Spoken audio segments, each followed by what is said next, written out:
About a month away from the primary, the immigration uproar, is civility dead? And a unique look at Detroit's architecture. Stay there, MiWeek is coming up. I have a question.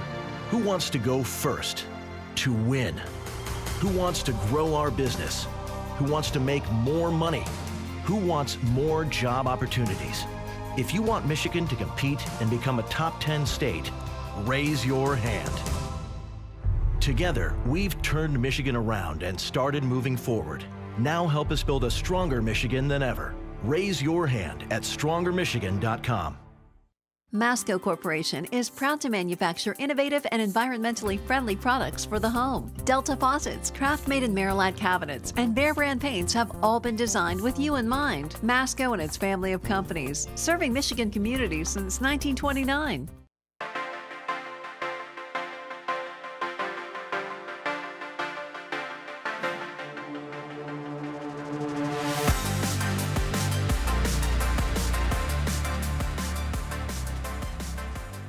And welcome to MiWeek. I'm Christy McDonald.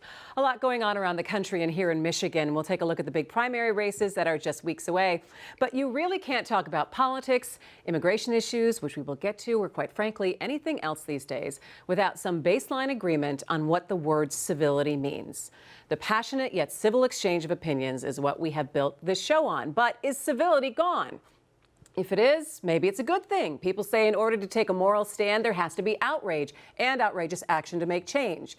But for all the push among area leaders, both here in Michigan and in D.C. for civility, has the word lost all meaning?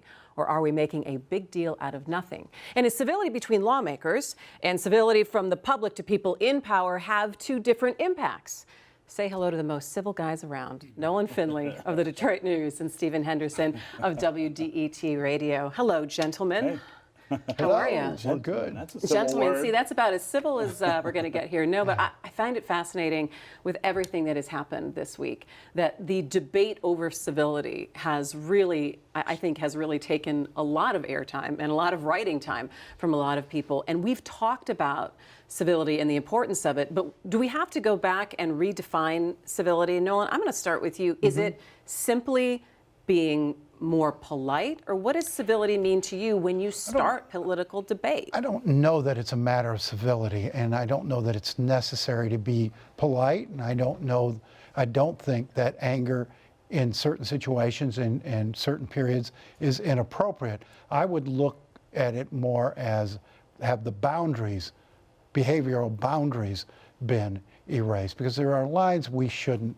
cross. And what do you think those lines are? I think when you physically confront, which is what we're seeing now, when you try to be the sort of judge and jury when it comes to political opinions, I might think his views are so aberrant, anything I do to make him uncomfortable is justified. I think we're headed toward this quickly moving towards violence. I think we've seen that in the past. We've seen that in the recent past. And I keep thinking about when Gabby Giffords was shot, and everybody said, well, that's because the conservatives were so insightful in their behavior and their rhetoric. And now what we're seeing surpasses anything we saw them. You know, I think anger's fine, and I think you can have vigorous, heated discussions. I think you don't always have to, it doesn't always have to be polite talk, but there are boundaries we shouldn't cross in our behavior. And folks who think, okay, this is aberrant because of Trump, this is going to go on once Trump is gone. We're going to be living with this for a long time because everybody thinks they're the only ones who talk to God and that they have some sort of moral authority to behave in any way they want. I think people think, though, that Trump has exacerbated people's feelings that they can say whatever they want and they can cross any boundary. I don't dispute that, but it's not going to go away when he goes away. And, I'm curious, all these people who find him so despicable are mimicking his tactics and behavior. Maybe part of that, Stephen, is because when you sit back and say, well, the nice guys will win out, and if I'm just patient or if I'm just quiet in the way that I present my argument, when we've seen that people would say, this is what people are saying, that the bullies get their way. That Kim Jong-un, he now has a seat at the table, and he's acted like a bully, or Putin's acted like a bully, and he's now gotten credibility and a seat at the table, and people would almost describe Donald Trump in that way as well. Sure. I mean, so this whole narrative comes out of the attempts by people with power to make sure that people without it don't challenge that power. And so the idea of you should be civil, but we're going to let cops kill unarmed black men. We're going to let white men march at the University of Virginia and have a torch march where they talk about taking back the land. We're going to have all these provocative things happen to you, but if you embrace that as a pushback, somehow you're uncivil. This is a country that was founded on violence. It was founded of revolution, and it violently enforced laws, unequal laws that affected African Americans, enslaved them, then made sure they didn't have equal rights for a long time. It's been unfair to all kinds of people. The idea that those people should embrace civility as their method of pushback is a little absurd, and it wouldn't be talked about if the shoe were on the other foot. If black people were marching and talking about taking over the land, if black people were arming themselves and walking around capitals with machine guns, the way we see white folks doing, everyone would be losing their minds. But you know what you're talking about is sort of the extreme examples. What we see now is everyday rudeness and obnoxious behavior. And I mean, I look Are you case, specifically talking about Sarah Sanders being kicked out of a restaurant and being asked to leave because she works for the Trump administration? And Mitch McConnell yesterday, I mean, this idea, this Maxine Waters sort of screed that scream in their face, you know, don't serve them anywhere. I mean, I equate it to when you have these folks who show up at abortion clinics and harass people walking in and out of those clinics. They think they have the moral high ground. They think they're morally justified. Everybody thinks they hold the moral high ground. Are you going to excuse this sort of behavior in everyone? Excusing it. Because there's a difference between vigorous debate. There's a difference between expressing anger through the appropriate channels, but saying, oh, you belong to administration, so whenever you sit down, we're going to be in your face. That's not who we are as a people, but it's who will we become if this goes on. Because there were people who felt as strongly about Barack Obama as these folks feel about Donald Trump. I get that. And you didn't see that happening, but you will the next time. I get that. Well, first of all, we did see that happening, and if you look at violence against black people in this country perpetrated by white people, it has gone up every year since Barack Obama was elected. So, and again, the issue is not about who has the moral high ground. At some point, it is about what is your obligation to respect somebody who doesn't respect you. Your obligation is to behave. Hold on. Your obligation, but behave. Behave in a human, appropriate manner. But then the definition is what's appropriate. What's appropriate for you may not be appropriate for somebody else. Well, then if there's no rules, then we have anarchy. Well, because I will guarantee you the next time there's a Democrat president, you're going to see folks show up in restaurants and scream people out of the place. The problem is this who we are? I had a really interesting conversation with Richard Primus, who's a constitutional law expert at Michigan, yesterday about this, and he had a wonderful analogy. It's the best I've heard about this. He said, our republic is really like a street basketball game, right? In terms of factions, right? It's not refereed. It's just we're out and we're all managing together. And it's on your honor system on rules. Right. And on the rules, it's that, hey, I want to keep this game going. I want to have an opponent who plays with me. And so I'm not going to foul all the time. I'm not going to punch somebody in the face when they're driving to the hole or pull their shorts down, because that ruins the game.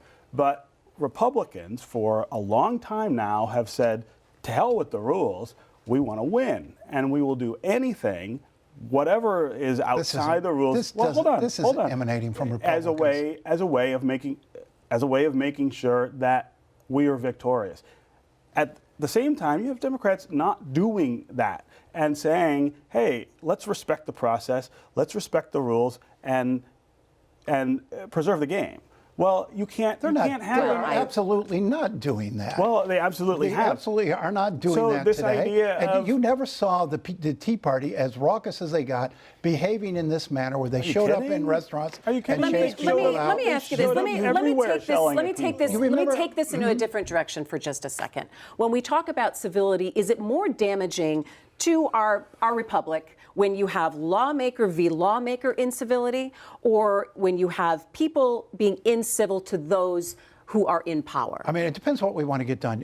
You remember the night we tried to hold that forum at Wayne State with the mayor and the others Yes. involved in the bankruptcy? We couldn't get a discourse going. We couldn't have a discussion because the audience is doing just what folks are doing today, shouting folks off the stage. How did that help anybody? I'm not saying- What did we learn that night? I'm not That's saying- what's going on, and it's not Republicans doing it, it's the left doing it. Well, listen, the left is the victim. People on the left are victims of the policies of this administration. Immigrants, Muslims, gay people, African Americans, all of the things that are being done to them deserve a response. And you don't get to, and hold on a second, you don't get to determine as the person in power how the people who don't have that power push back. I mean, that's an absurd. And neither do you. When you look at those folks who felt disenfranchised But during when the have black Obama people- when have black administration, Hang on, people finish they your point, felt the Nolan. policies of the Obama administration were hurting the coal miners in Appalachia, the oil riggers in the Gulf. These folks saw the things they believed in being attacked and eroded. Every time you have an administration, you're going to have people who feel like they're on the short end. Is this how we're going to react? Is this how we're going to try to conduct business in this country, by screaming at each other and confronting each other in the streets? So let me ask It this. won't work. So who has to give the example of how to react like this? Who has to give the ultimate example of, you know what, this is how we should conduct ourselves? Us. then? Well, the people. Us, the people. I Well, mean, you know, this excuse that, well, here's Trump did this or Trump did that, so all rules are off. Here's the other thing. I that think that that's a historically- cheap, Here's the I other don't thing. think- I don't cheap think you excuse. If we say all dial rules this are valid. conversation back 50 years, this is the exact thing that people in power were saying about Martin Luther King, right? It's uncivil to sit in at lunch counters. It's uncivil to sit at the front of the bus if you're African American instead of the back where we tell Hugely you you're different. supposed. How? It's different than physically confronting people, shouting them down, not letting them speak. Let me ask you guys, do you get ever physically confronted by people who don't agree with your views? We have. I'm sure we both have but, been screamed at. More than physically, it is I think it's the threat of physical attack. It's the threat So of. you've had that as a liberal. Of course. I've had it as a conservative. It's nothing special about where you're sitting. But if we walk out of this studio today, and both of us get pulled over by police, you don't worry about the same things that I do. Your grandkids don't walk down the street worried about the same stuff that mine do. This is not the same. There is no equality between the things that white people deal with and the things that black people deal with. And this, hold on. But what and this we're talking about administration today is political differences No, we are and not. a We are talking about black people being killed for That's not doing what anything. that restaurant That's what people- situation was about. That was about immigration. It was the about other putting night. kids. They're It was putting about kids in people cages. who didn't like the administrations in power saying, Putting children in cages. that's not what that restaurant confrontation Sure was. it was. And this, It was about the Trump administration's stance on and where were those people? LGBTQ. Where were those people when Barack Same Obama thing. put people in cages and children in cages? It was okay then. It's Listen. not okay All right, I'm going to now. ratchet this back It's for a second. I'm going to situational. ratchet this back for a second and ask both of you, because now we're in a period of time where we have another Supreme Court justice who is retiring. And we are at this point where, okay, are Democrats going to do what Republicans did in terms of delaying any kind of... Well, they can't. They don't I mean, have they They have don't no have the power. power to do it. And Thanks to again, Harry Reid. Let's look at what the sequence of events here. The reason that Neil Gorsuch is on the Supreme Court is because Mitch McConnell decided, let's make up a rule. Let's make up a rule that we don't Just even hold out a of hearing. thin air. We'd never done that before. It hadn't been done before. Harry Reid busted It had the not- that's not- filibuster rule when it came to court Well, appointees. that wasn't about the filibuster. and Hold on. Mitch That wasn't McConnell about- extended it, and he told Harry No. Reid, when Harry That Reid wasn't did about what the he fil- did, you'll regret this Nolan, one that day. was not about the filibuster. That was about giving a hearing to Supreme Court justices in an election year. That is a made-up rule. It's never happened in the history of this country. Harry Reid established the precedent, and everybody. Harry Reid had nothing to do with it. Everybody involved and said, if you're going to eliminate the filibuster That's rule the different for issue. lower court issues, it'll eventually go to the Supreme That's a different Court. issue. And it did. Make your point. My point is that, again, back to the basketball game. Let's punch someone in the face or pull the shorts down when they're going to the hole. Obama had that court seat open. He should have at least gotten a vote for his nominee. So now you've got Neil Gorsuch on the Supreme Court.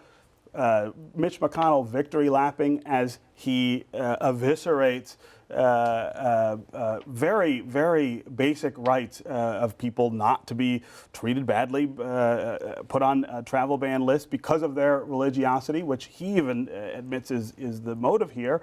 At what point do you say, to hell with the game? We're not. We're gonna go ahead. Do you think that we're? Hang on, Nolan. So do you think that we are at this point where people are going to say, to hell with the game? I think you will see more people falling back to that position. That's not. I mean, and that's a thing that we've seen in this country many times. Sometimes I think we maybe just got to go through this every so often, get all the bad feelings and the anger out. But the cost of that is going to visit on both sides. And right now, it's only visiting on one side. Well, that's not true. White folks are not sitting around worried about this stuff. Your lives are not disrupted this way. Well, I wouldn't say all. I wouldn't say all white folks. Absolutely. I think that there is this is what happens when you forego regular order and governing, throw out the rules and the processes, and that started with Harry Reid in terms of the courts. It did not start with Harry Reid. With Harry Reid. Republicans have been playing this game for 40 years. With Harry Reid. Stop it. All right, hang on. Now, you know what? We're not. When you bypass constitutional processes. They have bypassed that process over and over. Republicans have. And they Democrats. didn't. And Democrats. So the idea that it started with Harry Reid is a lie. It's not even an absurdity. It's just a lie, Nolan. Steve. He didn't start this. He was reacting to what Republicans did to Clinton. Appointees, in terms of court appointees, he changed the rule. All right. So you know what? I'm going to stop this here. I'm going to stop this here. I'm going to stop this here. And that's what you get. I'm going to stop this, and I'm going to rules. turn your mic off if I have to, because one of those things. Go ahead, Sid Nolan.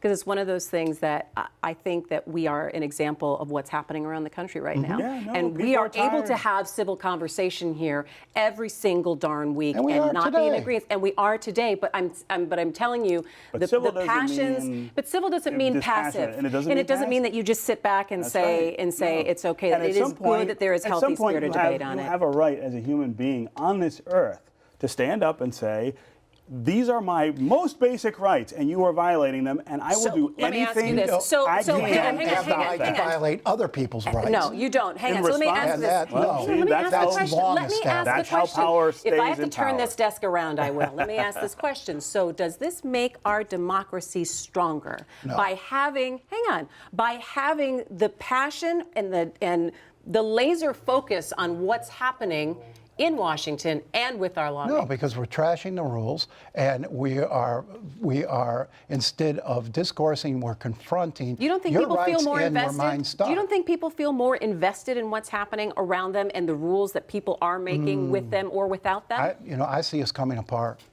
Okay, last word on this. Well, I mean, I think we will come apart if we can't get those in power to recognize that things are changing. This is a country whose population is changing, and the power dynamic needs to change along with it. If that doesn't happen through peaceful means, it will happen in the streets. Okay, you know what?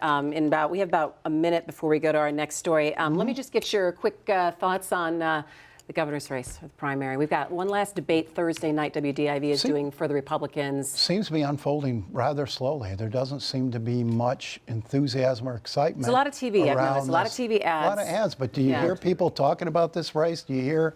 I mean, do you see a lot of enthusiasm? And at the same time, on the Republican side, I've heard that there are polls that show the race tightening some. Right? That Cali is fighting back, moving up in the polls. He's changed the strategy. Started talking about himself. Being more positive. Yeah. Right? Yeah, right. And I don't know what's going on the Democratic side. I don't either. I mean, it's pretty quiet, and I see a lot of ads. we're a month from The primary. and it's not the issue. So We'll get into a little bit more.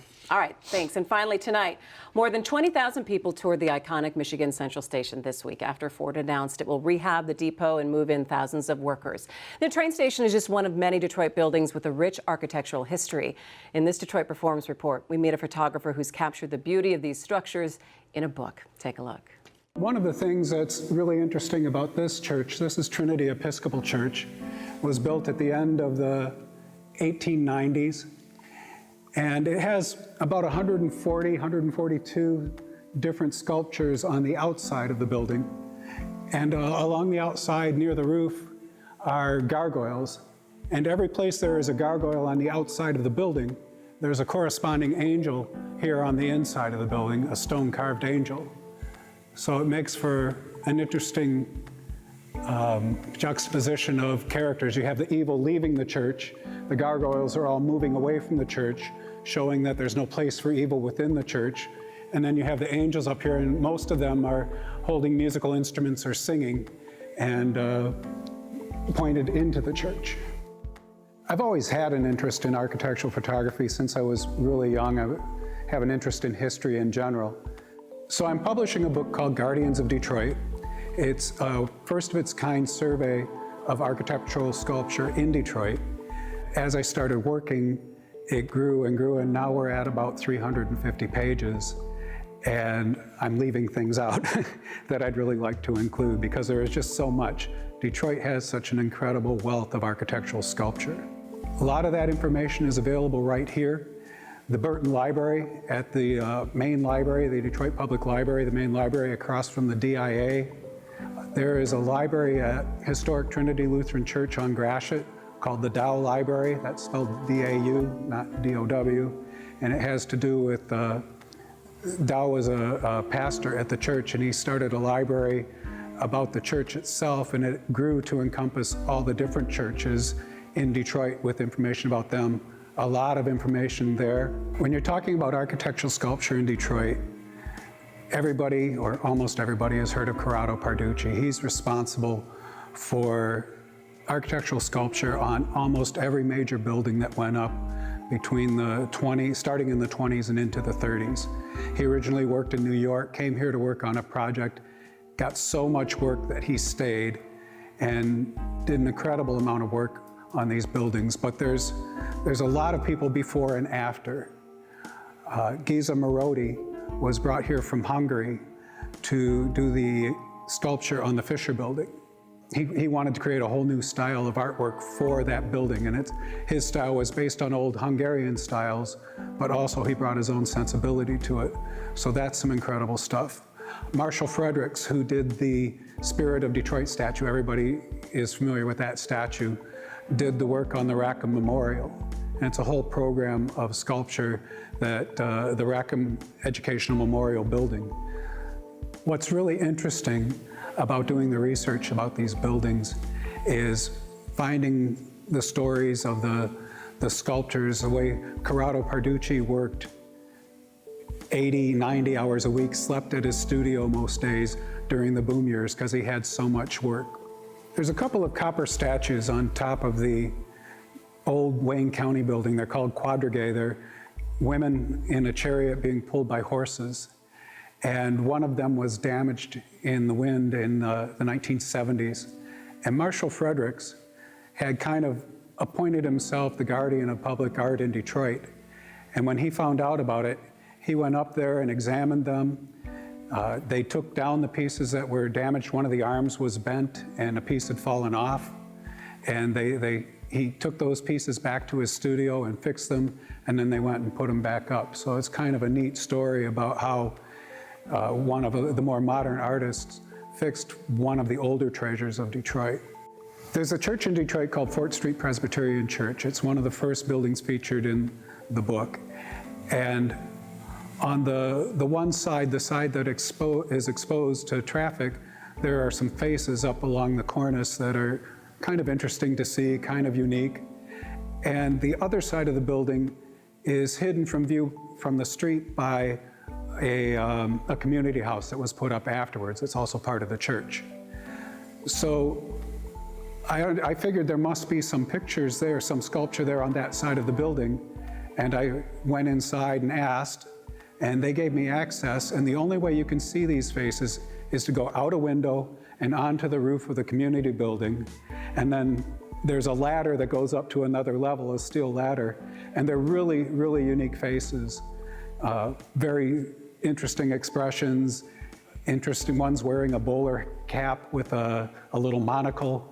And they're just really neat things that you can't see from the street.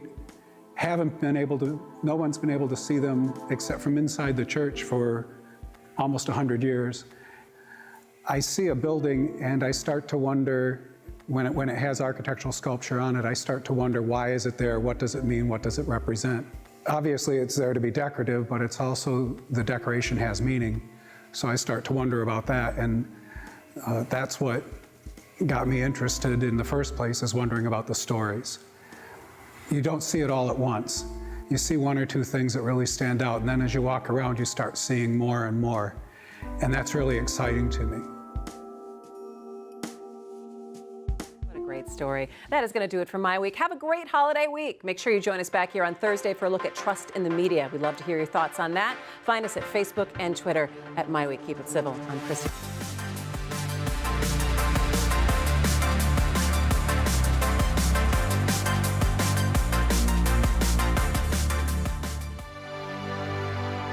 I have a question. Who wants to go first? To win? Who wants to grow our business? Who wants to make more money? Who wants more job opportunities? If you want Michigan to compete and become a top 10 state, raise your hand. Together, we've turned Michigan around and started moving forward. Now help us build a stronger Michigan than ever. Raise your hand at strongermichigan.com. Masco Corporation is proud to manufacture innovative and environmentally friendly products for the home. Delta faucets, craft-made in Merillat cabinets, and Behr brand paints have all been designed with you in mind. Masco and its family of companies, serving Michigan communities since 1929.